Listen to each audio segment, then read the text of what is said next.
Hello बच्चों, कैसे हो आप सभी। उम्मीद करता हूँ सब अच्छे होंगे, मजे में होंगे। तो बच्चों, हम बात कर रहे थे थर्मोकेमिस्ट्री के बारे में।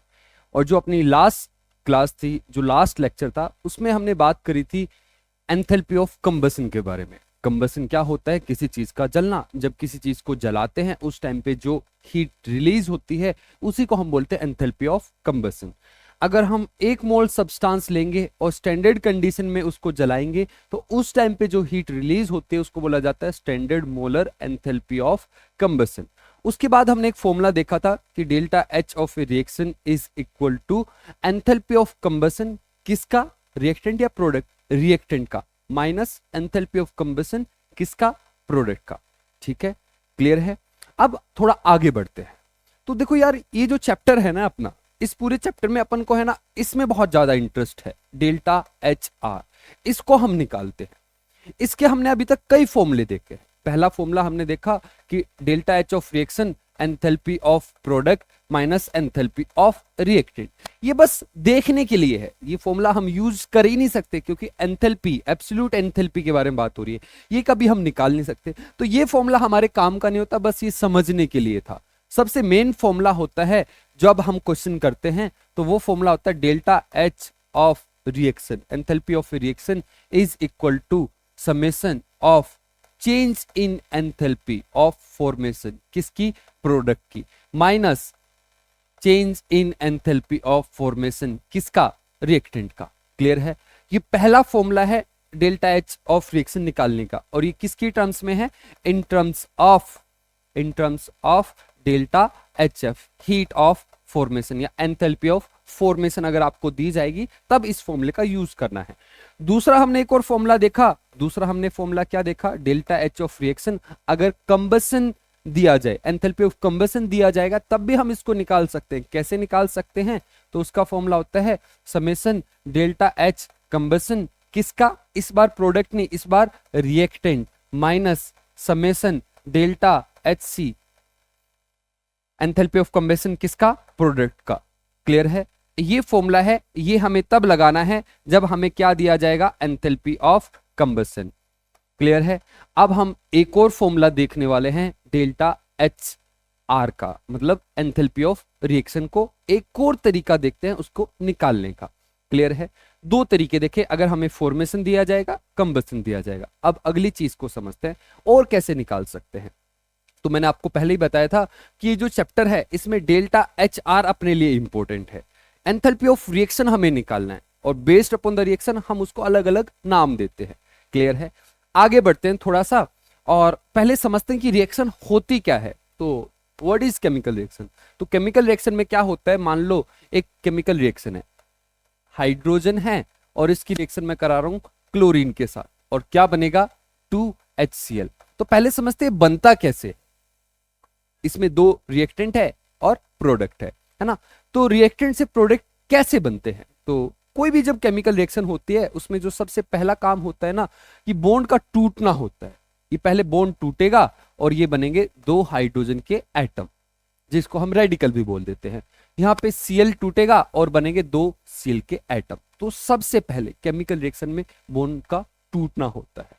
तो जब रिएक्शन होती है उसमें सबसे पहला काम होता है ब्रेकिंग ऑफ बॉन्ड। एक बार बॉन्ड टूट जाते हैं, ये एटम अलग अलग हो जाते हैं, फिर ये आपस में जुड़ते हैं। तो एक हाइड्रोजन एक Cl के साथ जुड़ गया, दो हाइड्रोजन है तो दूसरा हाइड्रोजन किसके साथ जुड़ गया? दूसरे Cl के साथ। और हमें क्या बना?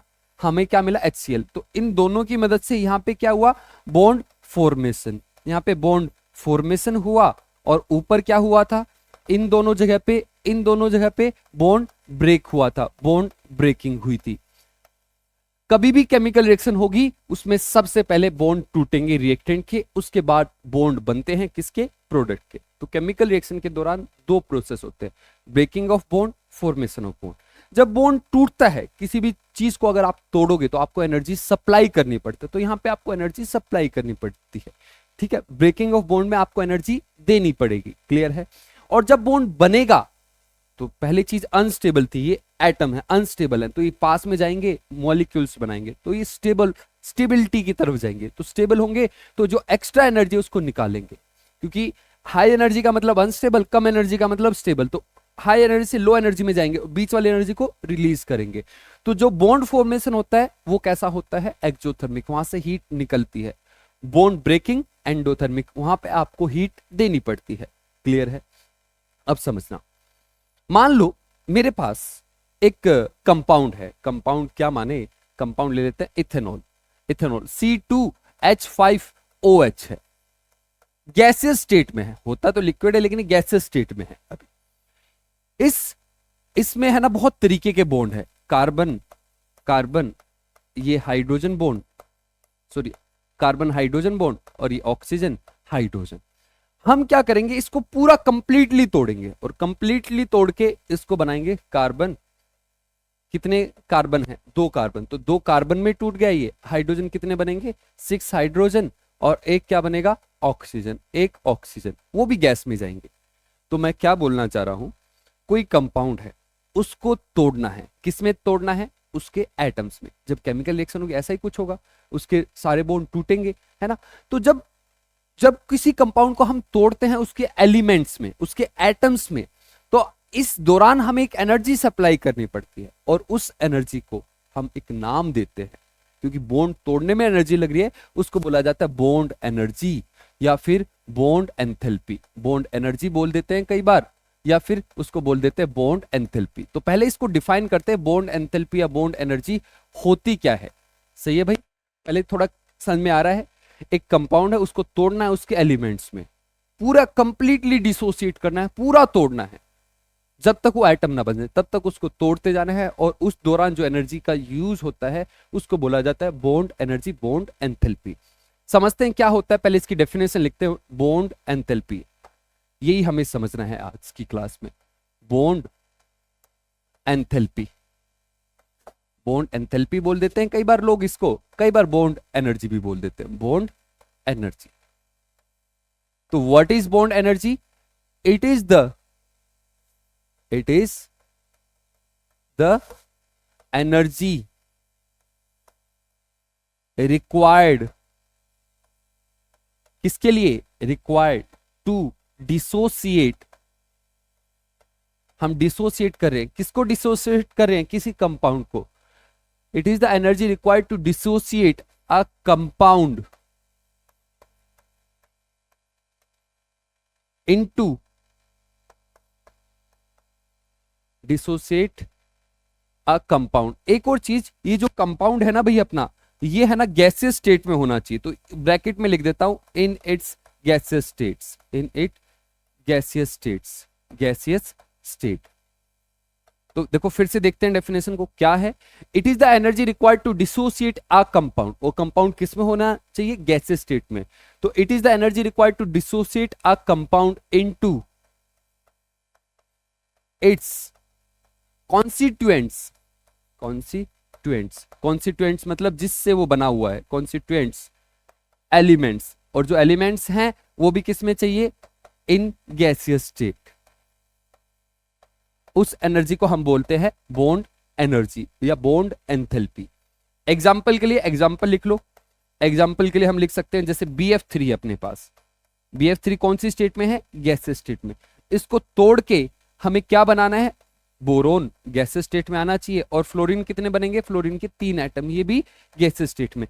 इस रिएक्शन के दौरान जो ये जो चीज हो रही है, इसके दौरान जो एंथैल्पी लगेगी हमें, जो एंथैल्पी का चेंज आएगा, जो हमें एनर्जी सप्लाई करनी पड़ेगी, उसी को बोलते हैं अपन बॉन्ड एंथैल्पी, शॉर्ट फॉर्म से BE से दिखाते हैं, या बॉन्ड एनर्जी। क्लियर है, पक्का। कोई भी कंपाउंड है उसको तोड़ना है उसके एलिमेंट्स में, है ना, और वो एलिमेंट्स गैसियस स्टेट में होने चाहिए, उस टाइम पे जो एनर्जी लगती है उसको बोला जाता है बॉन्ड एंथैल्पी। अच्छा आप ये बताओ मुझे, स्टैंडर्ड मोलर बॉन्ड एंथैल्पी हम किसको बोलेंगे। तो अगर हम स्टैंडर्ड कंडीशन में 1 मोल कंपाउंड को तोड़ेंगे उसके एलिमेंट्स में, तो उस एनर्जी को हम क्या बोलेंगे, उस एनर्जी को बोला जाएगा स्टैंडर्ड मोलर बॉन्ड एंथैल्पी।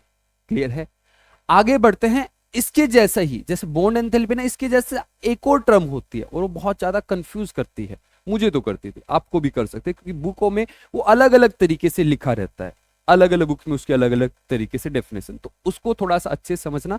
इसकी जैसी है वो चीज, जैसे बॉन्ड एनर्जी ऐसी एक चीज होती है बॉन्ड डिसोसिएशन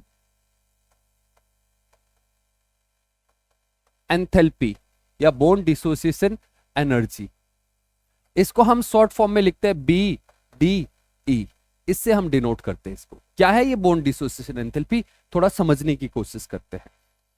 जैसे पहले मैं समझाऊंगा फिर इसकी डेफिनेशन लिखेंगे। तो क्या था, अपन को पता था, अपने पास ये मान लेते हैं,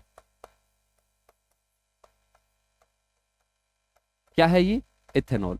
क्लियर है, इस बॉन्ड को भी अलग से दिखाते हैं, OH। इस बॉन्ड को, ये जो कंपाउंड है गैसियस स्टेट में है, इसमें इसके सारे बॉन्ड को अगर हमें तोड़ना है, इस बॉन्ड को भी, इसको भी, इसको भी, इसको बिल्कुल, इसको कंप्लीटली तोड़ना है, बिल्कुल एक भी बॉन्ड नहीं रहने देना है, बिल्कुल इनको अलग अलग कर देना है। तो कार्बन के 2 एटम बनेंगे, हाइड्रोजन के 6 एटम बनेंगे, और ऑक्सीजन के कितने एटम मिलेंगे, ऑक्सीजन का 1 एटम मिलेगा। इस दौरान जो हीट आपको लगेगी, जो एनर्जी लगेगी, उसको अपन बोलेंगे बॉन्ड एनर्जी या बॉन्ड एंथैल्पी। क्लियर है। अगर ध्यान से सुनना, यहीं से इसकी डेफिनेशन आएगी, CCHHHH, एक और H, एक O, एक और H। अब इस बार मैं सिर्फ एक सिंगल बॉन्ड को तोड़ना चाहता हूं अपनी पसंद के, वो बॉन्ड मान लेते हैं ये वाला बॉन्ड है। इस वाले बॉन्ड को जो तोड़ने में जो एनर्जी लगेगी, इस वाले बॉन्ड को तोड़ने में जो एनर्जी लगेगी, तो पहले देखते हैं बनेगा क्या अगर ये टूटा तो ये बनेगा CHHO। ये रेडिकल बनेंगे, हम रेडिकल नहीं दिखाते हैं, ऑर्गेनिक केमिस्ट्री में आप दिखाते हो, यहां पे हमें रेडिकल दिखाने की जरूरत नहीं, हमें उसमें इंटरेस्ट नहीं है, हमें बस ये देखना है कि ये टूट गया तो क्या बनेगा, ये H, ये भी गैसियस फॉर्म में, ये भी गैसियस फॉर्म में, ये भी गैसियस फॉर्म में था। अब इस एक बॉन्ड को तोड़ने में जो एनर्जी लगती है उसी को बोलते हैं बॉन्ड डिसोसिएशन एंथैल्पी। इसी को क्या बोला जाता है, बॉन्ड डिसोसिएशन एंथैल्पी। अब आप इन दोनों में डिफरेंस समझ पा रहे हो, ये पूरे कंपाउंड के जितने भी बॉन्ड है सबको तोड़ने में जो एनर्जी लगती है उसको बोला जाता है बॉन्ड एनर्जी। एक स्पेसिफिक बॉन्ड को तोड़ने में जो एनर्जी लगती है उसको बोला जाता है बॉन्ड डिसोसिएशन एंथैल्पी। तो इसकी डेफिनेशन देखते हैं बॉन्ड डिसोसिएशन एंथैल्पी की, तो इसको कर देते हैं साइड में अपन।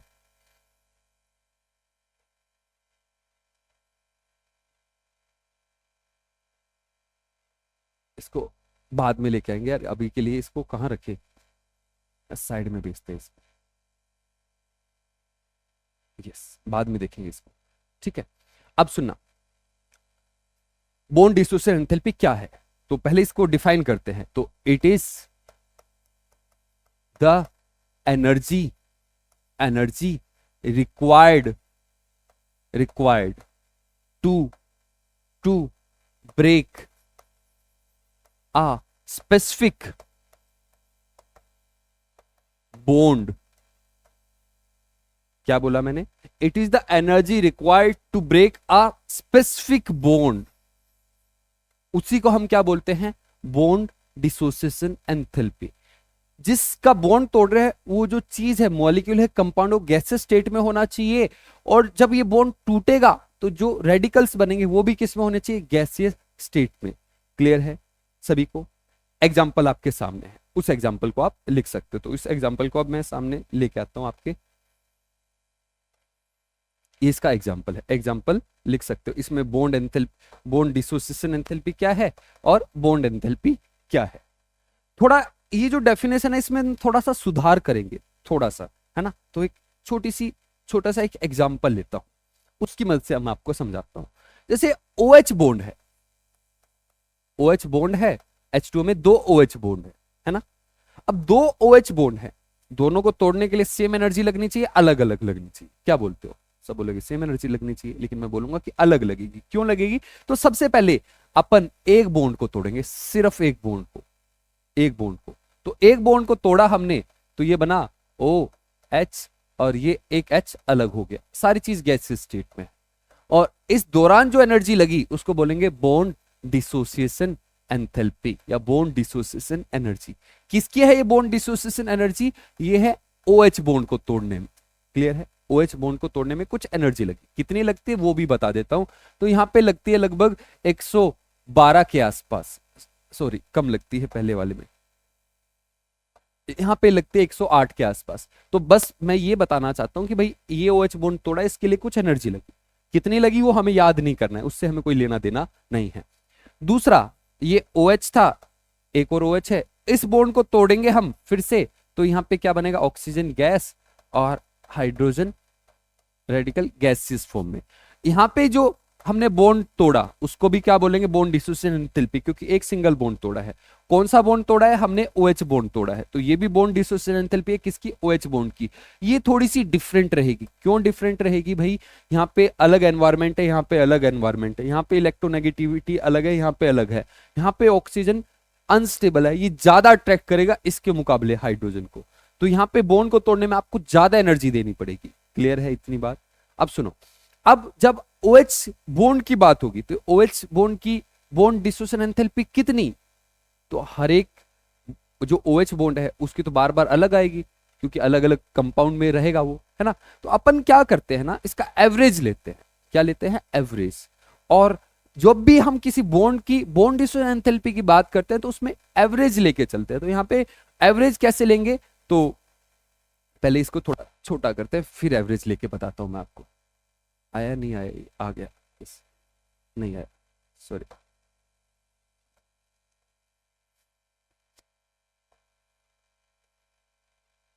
दिख रहा है, यस, हाँ। अब मैं क्या बोल रहा था, मैं ये बोलने की कोशिश कर रहा हूं कि भाई ये जो बॉन्ड डिसोसिएशन एंथैल्पी है ना, इन दोनों OH बॉन्ड की अलग अलग आएगी, तो हमें तो एक ही चाहिए रहेगी। और जब भी OH बॉन्ड की एंथैल्पी देगा वो ऐसे स्पेशल करके नहीं देगा, वो एक ही वैल्यू देगा। अगर अलग अलग रहेगी तो हमारे लिए बहुत प्रॉब्लम हो जाएगी करने के लिए, तो अपन एवरेज यूज करते हैं। तो bond dissociation enthalpy of OH bond कितनी होनी है, वो पहले बॉन्ड को तोड़ने में कितनी एनर्जी लगी 108, दूसरे को तोड़ने में एनर्जी कितनी लगी 112, डिवाइड करेंगे 2 से, ये एवरेज ही ले लिया, तो कितनी लगी 110 जूल पर मोल, एक मोल के लिए इतनी एनर्जी लग रही है। क्लियर है। अब सुनना, जब भी बॉन्ड डिसोसिएशन एंथैल्पी की बात होती है तो हम एक पर्टिकुलर बॉन्ड को तोड़ते हैं, उसमें जो उसकी एनर्जी हम बताएंगे कभी भी, तो हम एवरेज एनर्जी बताएंगे। एक और एग्जांपल के साथ समझा देता हूं यार, जैसे CH4 है, पहला बॉन्ड तोड़ोगे तो इसमें जो हाइड्रोजन बॉन्ड तोड़ोगे, CH का बॉन्ड तोड़ोगे, उसमें एनर्जी लगी मान लो डेल्टा H1। क्लियर है, कुछ एनर्जी लगी। अब हमने क्या किया, इसको तोड़ा, इसमें इसमें जो एनर्जी लगी वो थोड़ी अलग लगी, वो लगी डेल्टा H2। अब हमारे पास ये CH है, इसको तोड़ेंगे, इसमें जो एनर्जी लगेगी वो अलग आएगी, डेल्टा H3।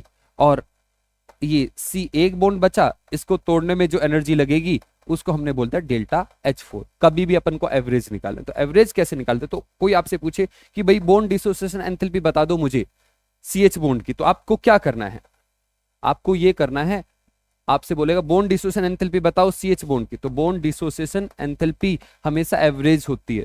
कैसे निकालेंगे, delta H1 delta H2 delta H3, जितने भी बॉन्ड है, जितनी भी उनकी एनर्जी लग रही है उसको डिवाइड कर देना किससे, जितने बॉन्ड आप तोड़ रहे हो, ये आ जाएगी bond dissociation enthalpy of CH। तो ये जो डेफिनेशन थी, इसमें एक छोटा सा हम एडिशन करेंगे। एडिशन क्या करेंगे कि भाई it is the energy, energy की जगह हम एक लिखेंगे एवरेज एनर्जी। एवरेज कितना लगता है, it is the average energy required to break a specific type of bond या स्पेसिफिक बॉन्ड। क्लियर है। बॉन्ड डिसोसिएशन एंथैल्पी कैसी होती है, बॉन्ड डिसोसिएशन एंथैल्पी में हम एवरेज लेके चलते हैं। क्लियर है। इसके बाद थोड़ा आगे बढ़ते हैं, एक और चीज बताता हूं। जैसे ये अपने पास फिर से इथेनॉल है, इथेनॉल को हम तोड़ रहे हैं, किसमें तोड़ रहे हैं, कार्बन गैस में, 2 कार्बन है, 6 हाइड्रोजन है गैस में, 1 ऑक्सीजन गैस में। इस दौरान जो एनर्जी लगी उसको बोलेंगे बॉन्ड एनर्जी। क्लियर है। अब ये जो बॉन्ड एनर्जी है, इसको मैं एक और तरीके से डिफाइन कर सकता हूं। अगर हमें ये ऐसा कराना है तो हम क्या करेंगे, सारे बॉन्ड तोड़ने पड़ेंगे। इस बॉन्ड को तोड़ने में लगने वाली एनर्जी, इसको तोड़ने में एनर्जी लगने वाली एनर्जी, इसको तोड़ने में एनर्जी लगने वाली एनर्जी, सारे बॉन्ड को तोड़ेंगे तब ये एनर्जी आएगी। और हर एक बॉन्ड को तोड़ेंगे तो उसमें जो एनर्जी लगती है उसको क्या बोलते हैं, बॉन्ड डिसोसिएशन एंथैल्पी। तो कई बार लोग ऐसे बोलते हैं कि bond energy is sum of all types of bond dissociation enthalpy. क्या बोलना चाह रहा हूं, लिख के बताता हूं। तो मैं बोलूंगा बॉन्ड एंथैल्पी ऑफ C2H5OH। क्या है ये? हम बोल सकते हैं कि जब ये इसको C2H5 को ऐसे करना है अपन को, तो 5 CH बॉन्ड तोड़ने पड़ेंगे। तो 5 into bond dissociation enthalpy, 5 into bond dissociation enthalpy of कौन सा bond? CH bond. 5 CH bond तोड़ने, 1 2 3 4 5, 3 2 5, ठीक है। और क्या तोड़ना पड़ेगा? हमें एक तोड़ना पड़ेगा CC बॉन्ड, तो bond dissociation enthalpy of CC bond. और क्या तोड़ना पड़ेगा? और हमें तोड़ना पड़ेगा CO बॉन्ड, तो हाँ, bond dissociation enthalpy of CO bond. और क्या तोड़ना पड़ेगा? हमें OH बॉन्ड भी तोड़ना पड़ेगा, bond dissociation enthalpy of OH bond. Clear है? तो मैं क्या बोलना चाहता हूं, ये समझाने के लिए था। अब इसका पूरे का एक नोट लिख देते हैं। यहाँ पे एक नोट लिखना अपनी नोटबुक में। नोट क्या लिखना है कि भाई बॉन्ड एनर्जी क्या है? बॉन्ड एनर्जी कुछ नहीं है, bond energy is the summation, summation का मतलब समझते हो? Addition, summation of all types of bond dissociation enthalpy in a compound. किसी एक कंपाउंड के अगर आपको बॉन्ड एंथैल्पी निकालनी है, तो उस कंपाउंड के अंदर जितने भी बॉन्ड है सभी की बॉन्ड डिसोसिएशन एंथैल्पी को ऐड कर दो, तो आपके पास क्या आ जाती है? Bond enthalpy. क्लियर है? बॉन्ड एंथैल्पी हम बॉन्ड डिसोसिएशन एंथैल्पी की मदद से निकाल सकते हैं। इतनी बात क्लियर सभी को? पक्का? अब एक और चीज, अब देखो यार, कोई भी रिएक्शन होगी, कोई भी रिएक्शन होगी तो कोई भी रिएक्शन होगी तो उसमें बॉन्ड टूटेंगे और बॉन्ड बनेंगे। सही बात है? तो मान लो मेरे पास एक रिएक्टेंट है, रिएक्टेंट है, रिएक्टेंट से क्या बनेगा? प्रोडक्ट बनेगा, रिएक्टेंट से बनेगा प्रोडक्ट। जब ये रिएक्टेंट था तो हमने यहां पे है ना, मान लेते हैं इसके अंदर 100 जूल एनर्जी दी इसको। कितनी एनर्जी दी? 100 जूल। जब ये प्रोडक्ट बना तो यहां से है ना 120 जूल एनर्जी बाहर आ गई। अगर मैं पूछूं एनर्जी का चेंज कितना हुआ, एनर्जी का चेंज कितना हुआ, तो आप क्या बोलोगे? 100 जूल दी, इसकी एनर्जी बढ़ गई, जितनी भी थी उसमें 100 एक्स्ट्रा हो गई, उसके बाद 120 चली गई, तो कितनी बची उसके पास? उसके पास 20 जूल एनर्जी कम हो गई, क्योंकि ये 120 निकला, हमने 100 ही दी थी, 20 कहां से आई? उसके अंदर से, तो उसकी एनर्जी डिक्रीज कर गई। तो हम इसको कैसे लिखेंगे? डेल्टा एच इज कितना?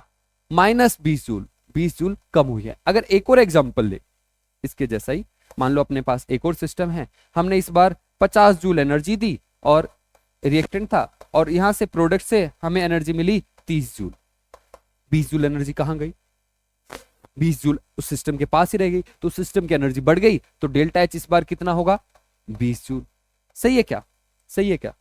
तो अपन क्या लिख सकते हैं? डेल्टा एच को क्या लिख सकते हैं?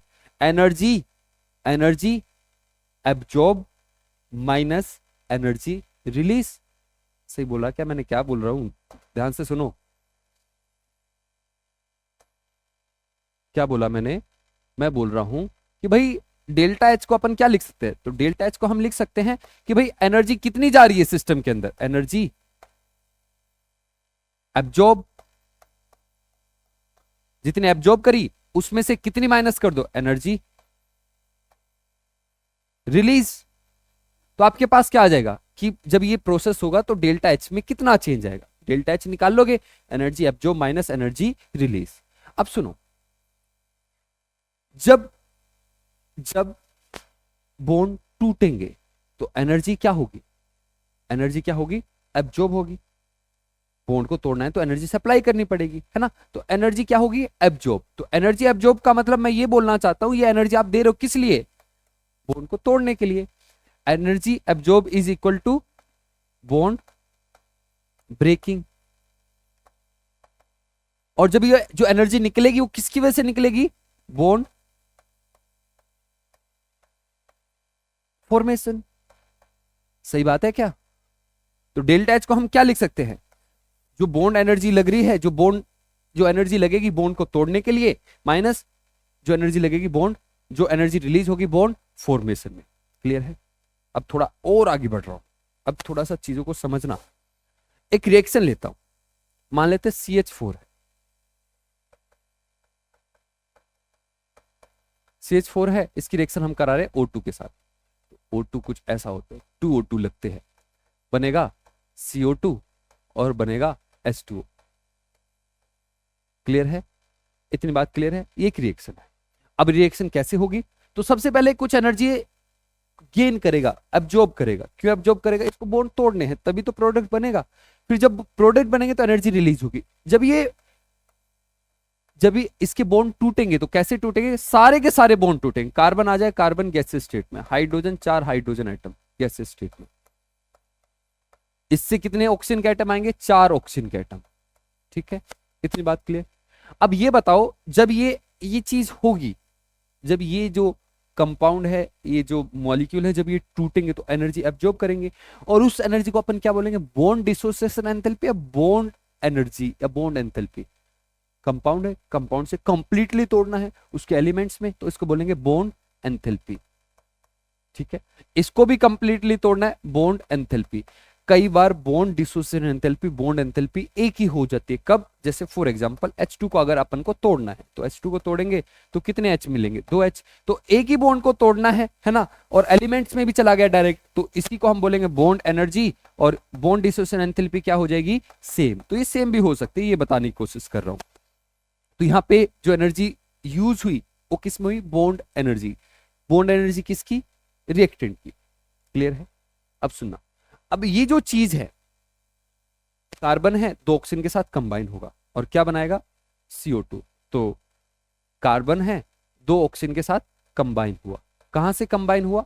ये कंबाइन हुआ 2 ऑक्सीजन, ऐसे ये रिएक्शन। क्लियर है?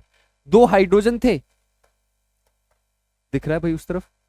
यस, 2 हाइड्रोजन थे, 1 ऑक्सीजन। ये दोनों आपस में, ये तीनों आपस में कंबाइन हुए, क्या बना?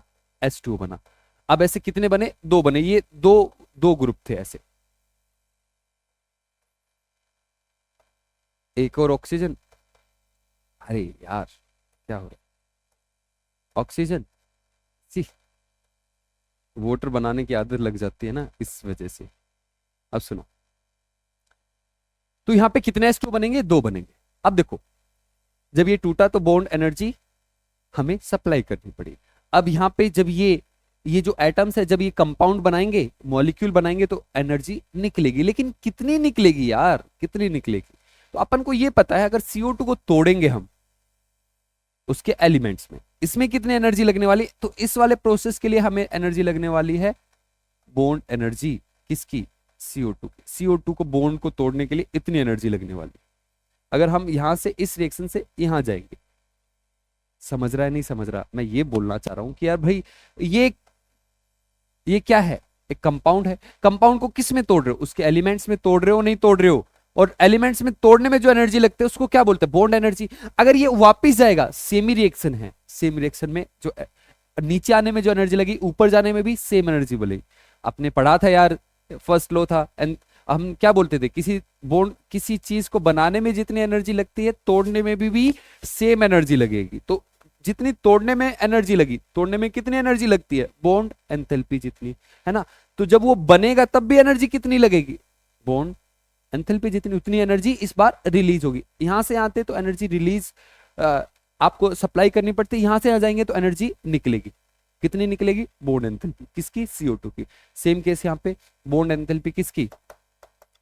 H2O की। तो मैं क्या बोलना चाहता हूं भाई, अपना डेल्टा H रिएक्शन क्या होता है? वो होता है energy absorb minus energy release. सही है क्या? अब मैं क्या बोला? एनर्जी एब्जॉर्ब कितनी हुई? जितनी बॉन्ड एंथैल्पी अपनी रिएक्टेंट्स की है, उतनी एनर्जी आपको देनी पड़ेगी। और रिलीज कितनी होगी? जितनी बॉन्ड एंथैल्पी प्रोडक्ट की है।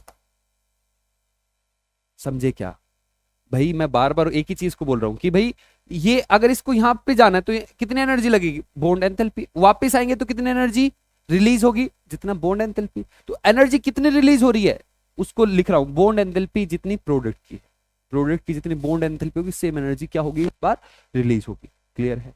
ये हुआ delta H of reaction. Important formula है ये, और इसमें बॉन्ड एंथैल्पी हमें एक रिएक्टेंट की नहीं, सारे रिएक्टेंट की, तो समेशन लिखना ज्यादा बेटर है अपने लिए। ये अपना मेन फॉर्मूला है, बड़े काम का है।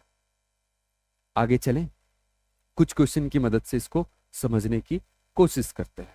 पहला क्वेश्चन उठाते हैं, चलिए पहला क्वेश्चन ट्राई करते हैं कैसे करना है। तो पहले क्वेश्चन को समझते हैं, क्या बोल रहा है। बोल रहा है भाई given the bond energy of N triple bond H S bond N H bond, तो ये बोल रहा है बॉन्ड एनर्जी। तो कई बार क्या होता है ना, ये बॉन्ड डिसोसिएशन एंथैल्पी को ही बॉन्ड एनर्जी बोल देगा, लेकिन आपको समझना पड़ेगा कि भाई ये बॉन्ड एनर्जी है, बॉन्ड डिसोसिएशन एंथैल्पी। तो ये एक स्पेसिफिक बॉन्ड के बारे में बात कर, N triple bond H S bond N H bond, तो ये एक्चुअली आपको क्या दिया जा रहा है, बॉन्ड डिसोसिएशन एंथैल्पी दी जा रही है, ठीक है। आर ये value they the, respectively enthalpy of this reaction is, इस रिएक्शन की एंथैल्पी पूछी है। तो अपन को ये पता है delta H of a reaction वो क्या होता है, वो होता है बॉन्ड एंथैल्पी किसकी, रिएक्टेंट की, प्रोडक्ट की नहीं, minus bond enthalpy of product. जितने भी रिएक्टेंट है तो समेशन लगा देते हैं, ठीक है। अब बॉन्ड एंथैल्पी रिएक्टेंट की देखते हैं, तो N2 बॉन्ड को तोड़ना है, तो एक ही बॉन्ड है, ट्रिपल बॉन्ड है ना। उस बॉन्ड को तोड़ने में कितनी एनर्जी लग रही है, 945। तो वही बॉन्ड डिसोसिएशन एनर्जी है, ये ट्रिपल बॉन्ड है, इसको तोड़ के हम क्या बना रहे हैं, 2 नाइट्रोजन के एटम।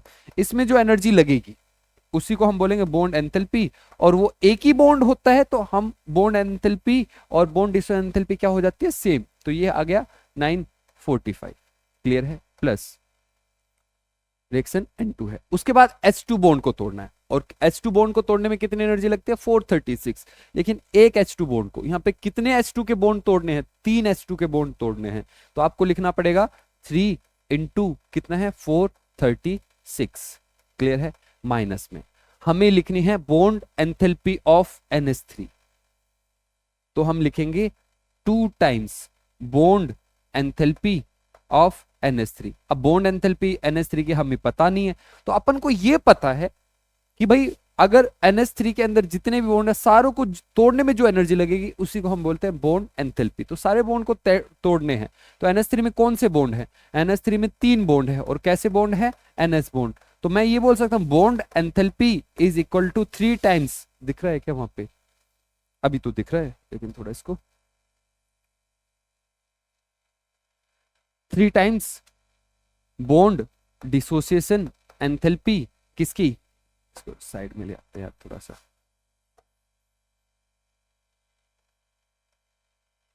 हाँ, बॉन्ड डिसोसिएशन एंथैल्पी किसकी, NH बॉन्ड की। 3 NH बॉन्ड को तोड़ दो तो ये किस में कन्वर्ट हो जाएगा, N और H में, और उसमें जो एनर्जी लगती है उसी को क्या बोलते हैं, बॉन्ड एंथैल्पी, क्लियर है। अब देखो 945 plus 3 into 436 minus 2 into bond enthalpy, तो हम लिखेंगे 3 इंटू, समझ में आ रहा है ना, ये बॉन्ड एंथैल्पी को हम क्या लिखते हैं, 3 into bond dissociation enthalpy of NH bond, ये हमें दिया जा रहा है। सॉल्व करना है, आगे सॉल्व कर लेना। 945 प्लस कितना आएगा ये, 436 इंटू 3, 6 3 18, 3 3 9 और 1 10, 4 3 12 13, सब कुछ मैं मुझसे ही करा लो आप, है ना। माइनस कितना 2 इंटू 3, और bond dissociation enthalpy NH bond की कितनी है, 391। तो इसको सॉल्व कर लेना, जो आंसर आएगा वो आपका आंसर है। कितना आना चाहिए एक बार मैं करके बता ही दूं क्या आपको, यहाँ मैं कैलकुलेशन करता हूँ इसकी, क्या है ये 391 इंटू 6, 6 6 9 54, 5 6 18 5 23, 2346, ठीक है। ये कितना आ रहा है, 1308 945, तो कितना आ रहा है, 8 5 13 4 5 12, ये 2253, ये माइनस, तो माइनस में आएगा आंसर, तो माइनस कितना आएगा, तो निकाल लेते हैं, तो 2346 माइनस 2253, तो कितना आया है, 3 आएगा ये, और ये 9 माइनस 93, ये इसका आंसर है। क्लियर है फर्स्ट क्वेश्चन। अगले क्वेश्चन की तरफ बढ़ते हैं। सेकंड क्वेश्चन है, सेकंड क्वेश्चन को देखते हैं क्या बोल रहा है, enthalpy change for the reaction. एक रिएक्शन दी जा रही है, ये रिएक्शन है, और इस रिएक्शन में कितने एंथैल्पी लग रही है, माइनस कितने एंथैल्पी का चेंज आ रहा है, माइनस 869.6 किलो जूल। अब देखो ये एनर्जी, ये प्रोसेस कैसा एक्सोथर्मिक है, क्यों एक्सोथर्मिक, 4 हाइड्रोजन के एटम आपस में जुड़ के H2 बना रहे हैं, तो एटम्स थे मॉलिक्यूल बनाएंगे तो एनर्जी क्या होगी, रिलीज होगी। क्लियर है। The dissociation energy of HH bond. अब देखो ये क्वेश्चन बहुत सिंपल है, लेकिन इसमें गलती होने के चांस बहुत ज्यादा है। AIPMT 2011 में पूछा गया था क्वेश्चन, तो कैसे करना है पहले समझो। तो अपन को क्या पूछा जा रहा है, the dissociation energy of H H bond, जो दिया जो पूछा जा रहा है उसके बारे में बात करते हैं। तो एच एच बॉन्ड है, इसको तोड़ने में, डिसोसिएशन मतलब एच एच दो हाइड्रोजन में तोड़ना है, इसमें कितनी एनर्जी लगेगी ये पूछना चाह रहा है। तो बॉन्ड डिसोसिएशन एनर्जी आपसे पूछना चाह रहा है, तो ये कितनी लगेगी। तो आपको ये दिया जा रहा है, तो इसको क्या कर सकते हो आप, उल्टा कर सकते हो, इसको ऐसे भी तो लिख सकते हो, है ना। तो उस रिएक्शन को पहले उल्टा करो, तो वो अपने पास आ जाएगा 2H2 और गिव्स 4H गैस। क्लियर है। अपन अपने पास जो ये एनर्जी आएगी ये कितनी आएगी, ये रिलीज हो रही तो ये यहाँ पे एब्जॉर्ब करेगा 869.6 किलो जूल। तो डेल्टा एच अपना इतना है, डेल्टा एच। क्लियर है। अब देखो ये 2 मोल H2 को तोड़ेंगे तब इतनी एनर्जी रिलीज होगी। अपन से 2 मोल के बारे में नहीं पूछ रहा है, 1 मोल के बारे में पूछ रहा है। Dissociation energy of H bond, एक बॉन्ड को तोड़ने में कितनी, यहाँ पे आपको 2 बॉन्ड तोड़ने पड़ेंगे। तो H2 एक बॉन्ड को तोड़ने में कितनी एनर्जी लगेगी, तो जब हम रिएक्शन को 2 से डिवाइड करेंगे तो डेल्टा एच भी 2 से डिवाइड हो जाएगा, तो कितना आएगा 869.6 डिवाइडेड बाई 2 किलो जूल। तो प्लस में आना है, कभी भी बॉन्ड डिसोसिएशन एंथैल्पी होते हैं, बॉन्ड एंथैल्पी होते हैं, वो प्लस होती है क्योंकि एनर्जी आपको सप्लाई करनी पड़ेगी एंडोथर्मिक। डेल्टा एच पॉजिटिव आने वाला है, कितना आने वाला है, ये आने वाला है। सिंपल। अगले क्वेश्चन की तरफ बढ़ते हैं। ये जो क्वेश्चन है ये AIPMT 2008 में पूछा गया था। तो इस क्वेश्चन को देखते हैं कैसा है क्वेश्चन, देखते हैं हम कर पाते हैं नहीं कर पाते हैं। तो पहले क्वेश्चन को समझने की कोशिश करते हैं। बोला bond dissociation enthalpy of H2Cl2 HCl are this enthalpy of formation of HCl बताना है। तो पहले समझते हैं enthalpy of formation of HCl का मतलब क्या है भाई। तो HCl कैसे बनता है, H2 है, एलिमेंट से बनता है ना, और Cl2 है, गैस है, और HCl बनाना है, ये भी गैस में बनाना है। ठीक है। अब सुनो, हाफ हाफ रिएक्शन को बैलेंस कर लिया, 1 मोल HCl को इस रिएक्शन में जो एंथैल्पी चेंज आएगा उसी को हम बोलेंगे enthalpy of formation of HCl। तो हमें इसका निकालना है, तो इस रिएक्शन का आप निकाल सकते हो। ये जो रिएक्शन आपको सामने दी जा रही है इसका डेल्टा एच निकाल सकते हो, और इस रिएक्शन का जो डेल्टा एच है वही क्या होगा, एंथैल्पी ऑफ फॉर्मेशन किसकी, HCl की। सही बात है क्या। इस रिएक्शन, ये जो रिएक्शन है इसमें जो एंथैल्पी का चेंज आएगा वही क्या होती है, enthalpy of formation of HCl। आपसे ये पूछा जा रहा है, अगर ये निकाल दो तो ये भी आ जाएगा। अब ये निकालना हमें आता ही है, आता है ना, कैसे निकालेंगे देखना। तो देखो हमें पता है इसका फॉर्मूला था bond enthalpy of reactant minus bond enthalpy of product. सही है क्या। जब अपने पास बॉन्ड एंथैल्पी है तो अपन उसकी मदद से डेल्टा एच निकाल सकते हैं। आज हमने वो ही सीखा है, उसी को सीखने की कोशिश कर रहे हैं कि भाई डेल्टा एच को कैसे निकाले अगर अपने पास बॉन्ड एंथैल्पी है। तो रिएक्टेंट में देखते कौन चीज है, 2 चीजें हैं, है ना। तो 1 मोल H2 को तोड़ने के लिए कितनी एनर्जी लगती है, एक बॉन्ड को तोड़ने के लिए कितनी एनर्जी लगती है, 434। आपसे 1 मोल को नहीं तोड़वा रहा है, ये 1 मोल के लिए लगती है, आपसे तोड़वा रहा है हाफ मोल को। तो आपको यूज करना पड़ेगा 1/2 इंटू H2 की बॉन्ड को तोड़ने के लिए एनर्जी लगती है 431। क्लियर है। प्लस दूसरा रिएक्टेंट कौन, Cl2, इसको तोड़ने के लिए कितनी एनर्जी लग रही है 242 इंटू 242। क्लियर है। माइनस, अब माइनस में कौन आ रहा है, प्रोडक्ट। HCl को तोड़ने में कितनी एनर्जी लगेगी 431। एक ही मोल को तोड़ना है, यस। अब इसको अपन को सोल्व करना है, सोल्व करेंगे तो कितना आएगा यार, ये 431 डिवाइड बाई 2, 2 दूनी 4, 2 एकम 2 और 2 पंजे 10, 2 पंजे 10 प्लस 1 2 1 माइनस 431। तो इसको थोड़ा ऐड करो यार, एक 215 प्लस 0.5 प्लस 121, ये आ रहा है 5 6 3 3 336। आंसर आएगा माइनस में। ठीक है, कितना माइनस है तो वो देखते हैं। तो 431 336.5, तो इसको माइनस कर रहे हैं 0 5, यहाँ बचेगा 10 4। ठीक है, और यहाँ कितना 0, ये तो कुछ अलग ही आ रहा है यार, कहाँ गड़बड़ होगी अपनी। 434 242 सही है। HCl की कितनी है, HCl के 431 बॉन्ड एंथैल्पी ऑफ प्रोडक्ट सही है। 431 215 121 431।